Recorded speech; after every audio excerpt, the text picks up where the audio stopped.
பற்றியில் மக்களே, வாழைப்பூ தோட்டத்தில் விளைஞ்சிருந்தது. அது காய்ப்பூ முடிஞ்ச உடனே பூவை ஒடிச்சிட்டு வந்திருக்கோம். இதை ஃபுல்லாக ஒதுத்து நம்ம பொரிக்கிறான்னு செய்யலாம்.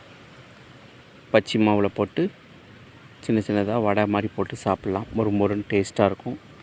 சின்ன குழந்தைங்க விரும்பி சாப்பிடுவாங்க. சின்ன குழந்தைங்களுக்கு கொடுத்தா தோப்பு சத்து இதில் நிறைஞ்சிருக்கு.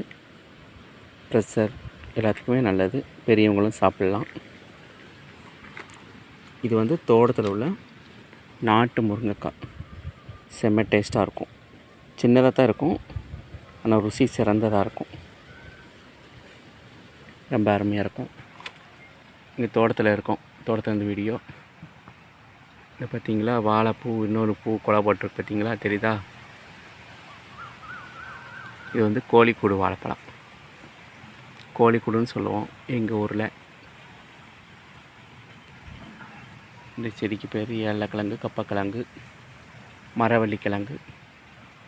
இந்த வாழை வந்து செவ்வாழை.